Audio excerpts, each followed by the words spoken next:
Okay. Happy Dia de Muertos for everybody. This is Yama. This is Yama Culture uh, with me from Yama Spanish Language Solutions. And today we're going to be talking about, or I'm going to be talking about, the incarnations of death, or la muerte. Okay. Um, one of the things. Let me see if I can do this. Okay. One of the things that was really hard for me, and I'm pretty sure for a lot of Spanish teachers during this holiday or this celebration, is explaining to a lot of people how we Mexicans really see death. Nice. During this celebration, at least this thing didn't get killed. Okay. During this celebration. Okay. Anyway, so here we go. So a lot of times they don't understand how the our way of looking at death during the celebration, how we make fun of death, the satirical way that we see death, and right, and it is kind of hard. Now with Coco, the movie, it does help a little bit more for the students to see a little bit how Day of the Dead is. But I still have students that are like, oh no, Day of the Dead, though, that's so horrible, that's so tough, that's so creepy and all that. And I try to, we're talking with them, I try to get them to see that how, the incarnation or death in popular culture has been around. They it's not something that's totally new for them. At least it's been around pop culture here. Okay, so let's start with some humor.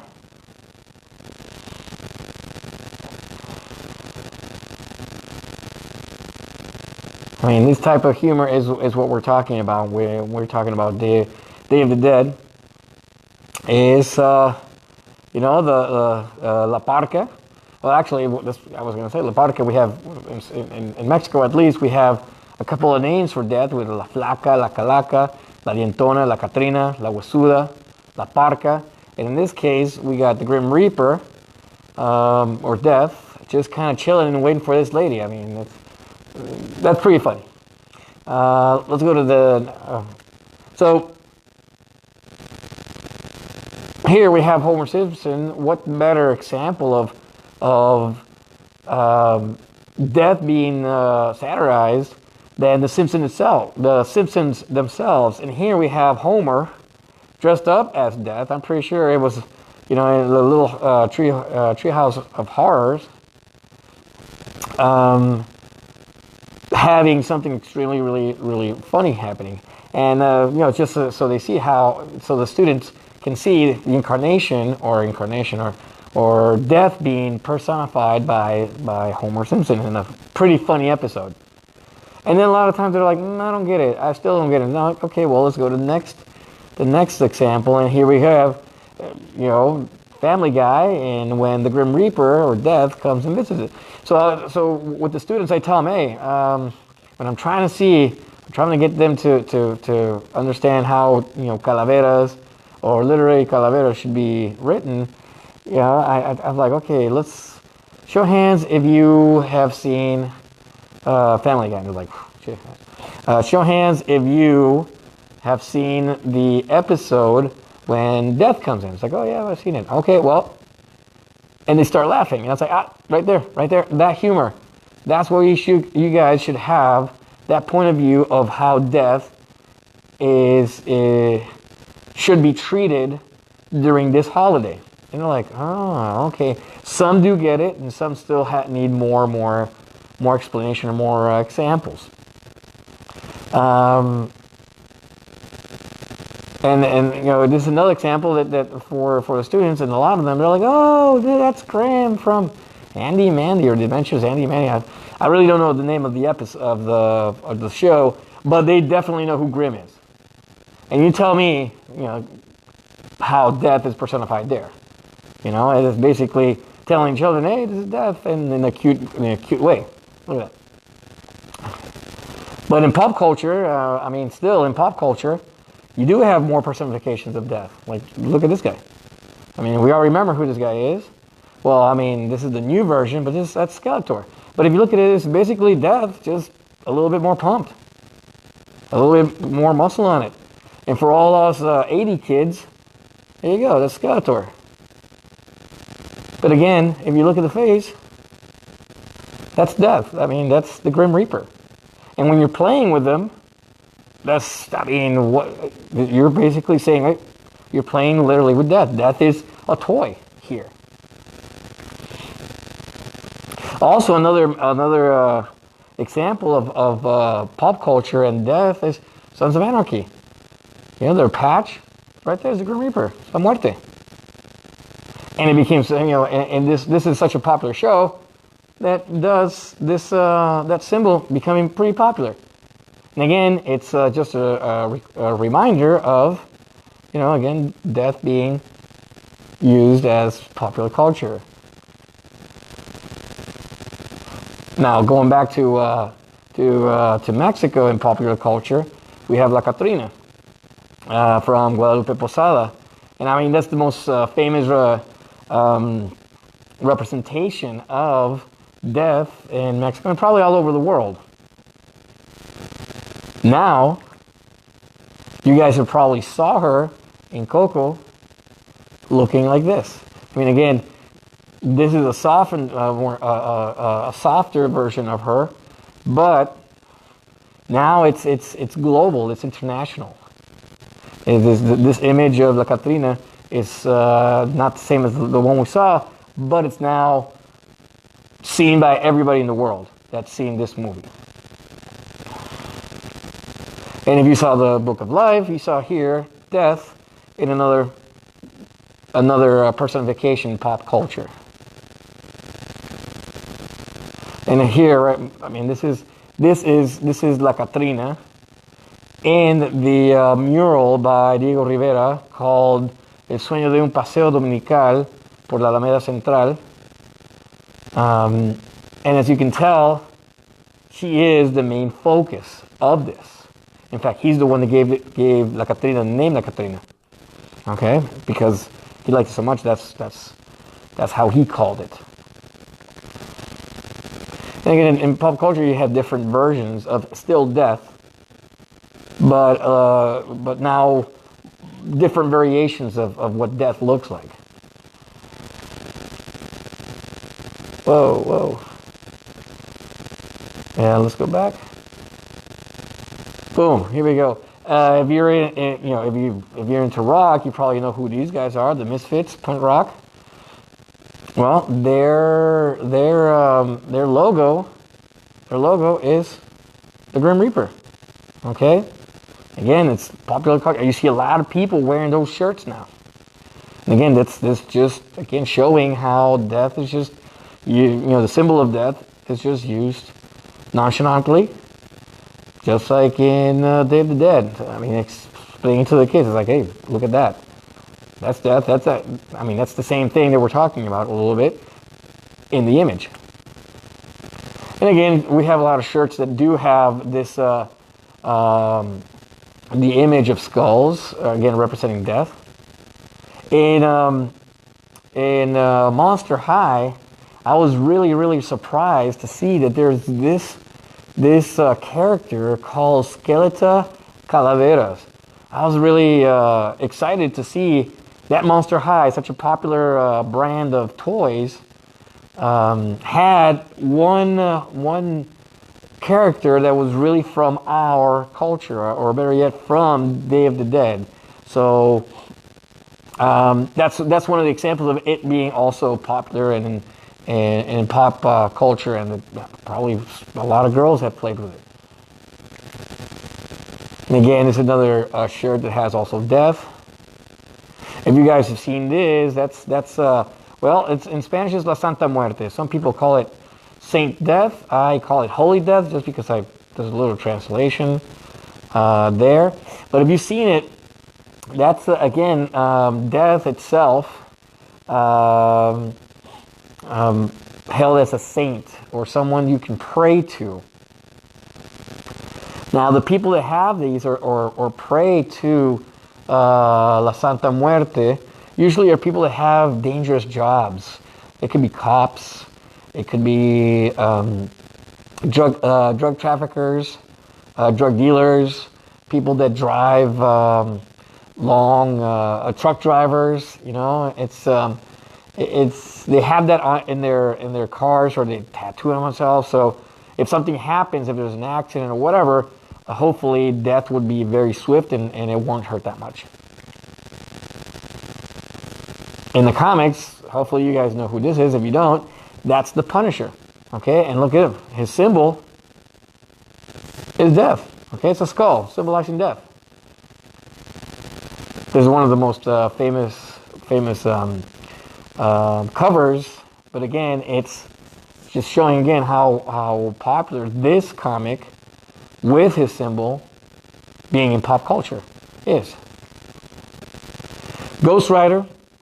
Ghost Rider, if you know anything about Ghost Rider, his head is basically a skull. Okay?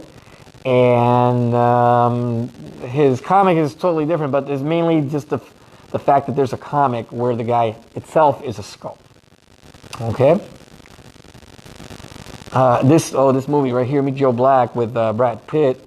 Brad Pitt personifies death. He comes and visits, or is there for a while. It's a very good movie. I'm not going to give anything away, but it's a very good way of death, a very good version of death in a movie. Then here, again, in pop culture, we have the Buccaneers, the Tampa Bay Buccaneers, with their logo. Again, it's showing death, or a symbol of death. In hockey, or in a lot of sports, we have sudden death, which is first goal, first whatever wins. But then you have, again, you have the phrase death in there. This is another comic where death is personified by a girl. She comes up to the world and she's helping people out. A long time ago, there was this show called Dead Like Me, as you can tell, where again it shows death being a little bit funny. These guys try to help. These kids try to help other people that are alive. These kids are dead, and all the funny things that happen. Again, trying to help the people and all that stuff. In Hinduism, you have Yama, the god of death. As you can tell, he's got right here. He has his heads, and again another personification of death itself. Here, this guy, he is the angel of death, but I prefer this version. Whoop! Oh, these are the four horsemen of the apocalypse. My bad. And on the left, you have again one of the four horsemen is death itself. Oh, los cuatro caballeros. And just if you see the Spanish one, it's los cuatro caballeros del Apocalipsis. No sé. Let's continue. And then we go back to Mexico and our personification of death. In the tarot cards, you have death, which a lot of people mistake as death being like something bad. No. Death in the tarot is symbolizes something totally different to what they're used to. Okay, or better yet, something totally different to what they think it is. Here, in pop culture, in Hellboy 2, that's the angel of death. Okay, Guillermo del Toro did a very awesome job, again, using his imagination to bring to life the angel of death. Again, this is another personification of death in Mexico. But in Mexico, we also have a wrestler, a pro wrestler, or used to have, whose name is La Parca, which means the Grim Reaper. Okay, again, wrestling, pro wrestling, really personifies society or the beliefs of society or of Mexican society. Thus, this guy being very popular, and plus, he's a really good wrestler. Okay, there you go. Then we have Miquitzli, which is one of the 20 days in the Aztec calendar. Miquitzli actually means death itself, or it means death. And that's where we really get the original Day of the Dead is from the Aztecs and the Mayans. This guy right here, that's Mictlan Tecutli, which is the lord of the underworld for the Aztecs. And again, the origins of Day of the Dead come from the Aztecs and the Mayans, but mainly the Aztecs with the synchronization of cultures. And I mean, here this is a wall of skulls that's in the main museum, the main temple museum in Mexico City. But again, it's just to show you that that was a real thing for the Aztecs and not just some cutesy thing that that they did. No, it was an actual celebration, a very important part of their society and their celebrations.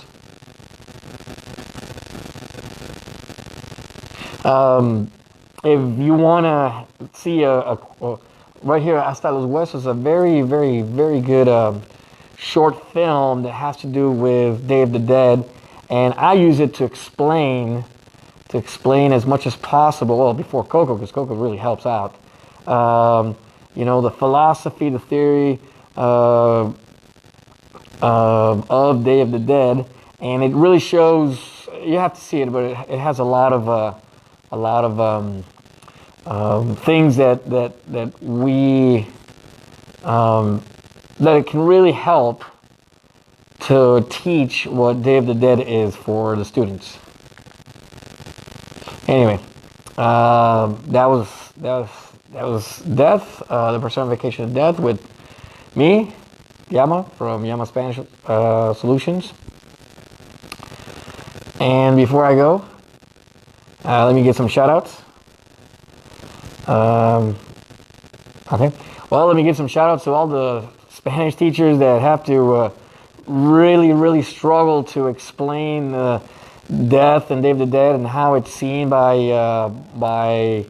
the Mexican point of view. It's really hard for the students, some students that are outside of the culture, to understand it. But again, the movie Coco really helped kind of lay out a lot of the explanation of what we do for Day of the Dead.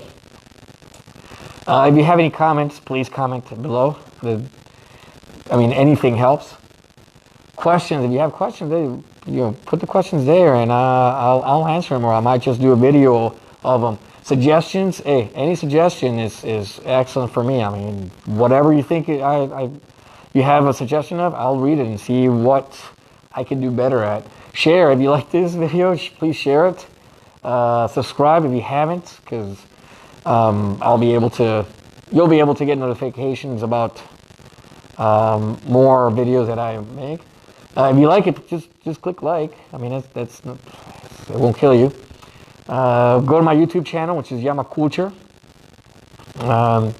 If you have any videos that need subtitles in Spanish, just send me a message or put it in the comment, and we can talk.